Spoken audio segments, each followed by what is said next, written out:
Hi everyone, this is Mr Neel Raithatha, also known as the Wax Whisperer. Thank you for tuning into this latest procedure.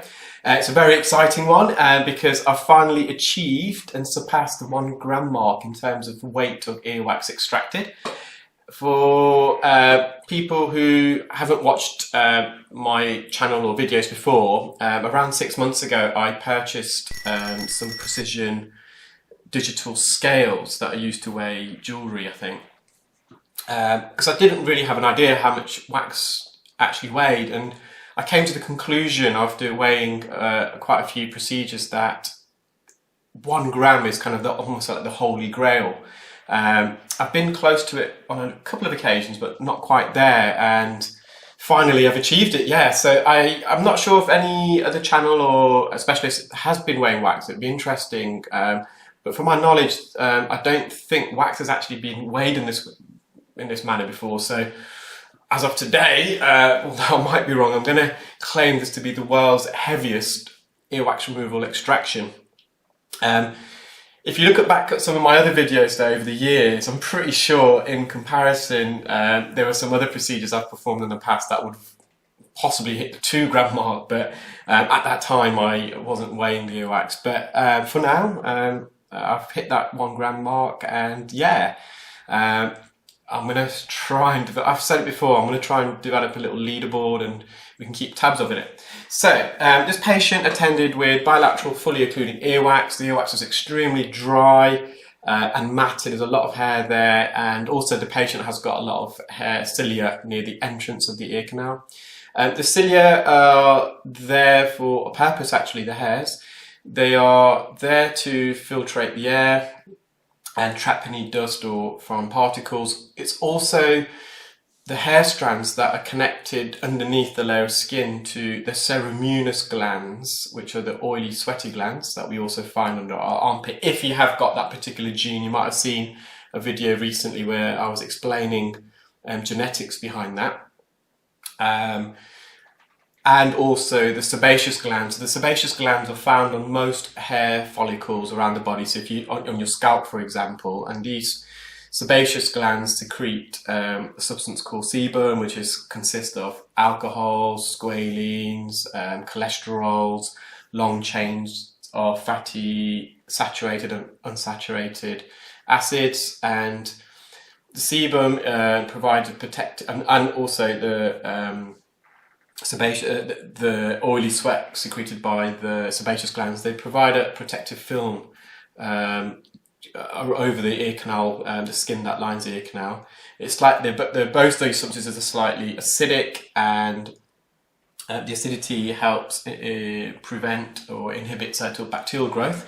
However, the sebum and the oily sweat combined with dead skin also makes up earwax. And these hair follicles are only on the outer third. It's the cartilaginous portion of the ear canal that bears the hair follicles. You don't find hair follicles in the inner 2/3, the bony part of the ear canal, because it's literally just skin on bone. There's no muscle or fatty tissue underneath, no follicles. So, so far I've used a suction probe, used some forceps. This inner, more medial piece of wax, at first I thought I could just get in with an ear hook because it looked quite firm, but actually when I went into the ear hook, I went over the top, over the roof. There's an opening, and the ear hook just sliced through. So I'm just using suction probe just to bring this forwards near the entrance. And the patient has also got a bit of otitis externa, a bit of eczema of the ear canal. You'll see that once I remove the wax. But it's also quite visible, the ear canal near the entrance. You've got all this dry skin, white patches, flakes of skin. So yeah, some people ask, why don't you trim the hairs? Try to avoid that if unnecessary. I know it doesn't always make for great viewing, but for me it's not really affecting me. There is one video, and I did mention it previously, and I know a few people have asked about it. I've just got to get around. Time is so limited at the moment, but there is one video where I actually decided to remove some of the hairs. These hairs are more medial, not the external ones, not the ones in the cartilaginous portion, but the patient had, there's this huge piece of wax there.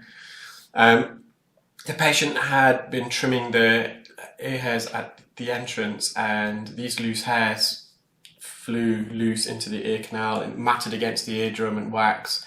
And there's quite a lot really deep, some stuck on the eardrum as well. And I did extract as many as I can, not all of them, because I mean, we have limited time as well during an appointment. An appointment maximum is half an hour. So that procedure did take a bit of time. So I did as much as I can in the time allotted. And obviously, not only for the time, but also the safety aspect. We didn't want to, there was some still stuck on the eardrum, which we left because I would have to make contact with the eardrum with some forceps. So the tip of the forceps is quite sharp. So you could perforate that. So I will upload that in due course. Just some dead keratin at the base of the ear canals. That's part of the otitis externa, the eczema. So I just used a fine end, and I did that purposely just to lift it off the base of the ear canal, which then allows me to use some forceps. If I didn't lift that layer of dead skin, I would have to make contact with the ear canal with the bottom jaw of the forceps to get underneath it. So I purposely lifted it up.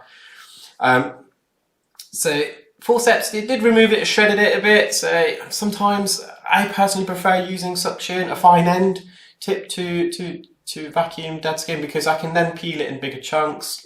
Sometimes forceps does also do that.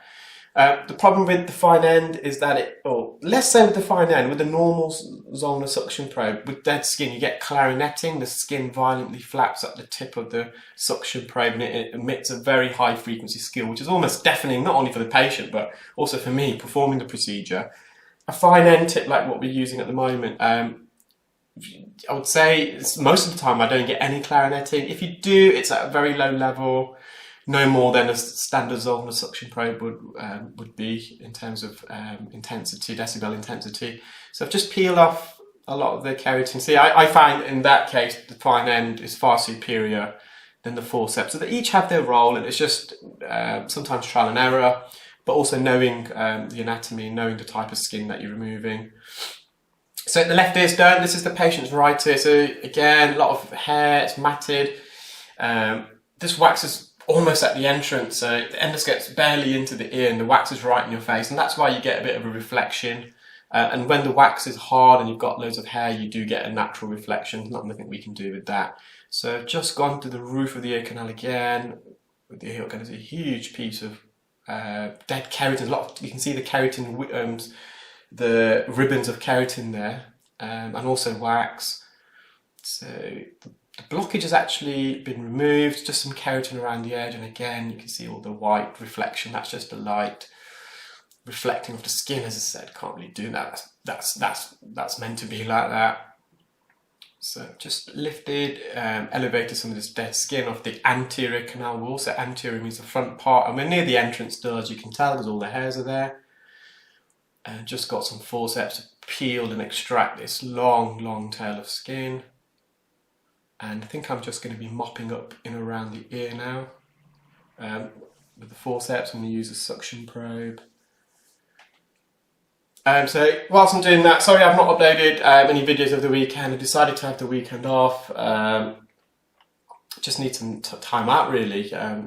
So I'm sure all of us do. So there's less otitis externa here, there's more at the entrance, this eczema, deeper in the ear canal. You'll see the canal itself looks a lot healthier, there's less dry skin, just the colour of the skin.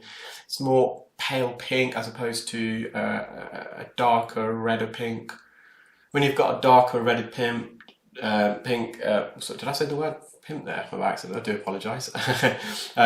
When it's a bit darker and red and darker pink, you can associate that with some swelling. Normally it's just some wax and dead skin just around there. I'm just going to mop that up. Yeah, so I just decided to have a couple of days off. I've realised I'm just working a bit too much, and just need to just pace myself a bit more, which I think with the pandemic it's hard because we're trying to work as many hours as we can because in our field we can't have a full diary, unfortunately. And it's like dentists, they have to have intervals, and in those intervals I'm catching up with all the missed phone calls and admin. So yeah, I'm still the plan is to still to upload videos as frequently as I can, but I just felt like I needed the weekend off. Also this weekend it was really bad weather. It's still bad weather today in the UK. It was snowing heavily, it's still settled. It's a bit of a fiasco getting to work this morning. So there we go, 1.1 grams. So 1,118 milligrams. Finally achieved that. So, and that's just some loose still images of the wax on the tissue that I performed the procedure with. So that's the first still image. There is another one coming up in a moment. There we are.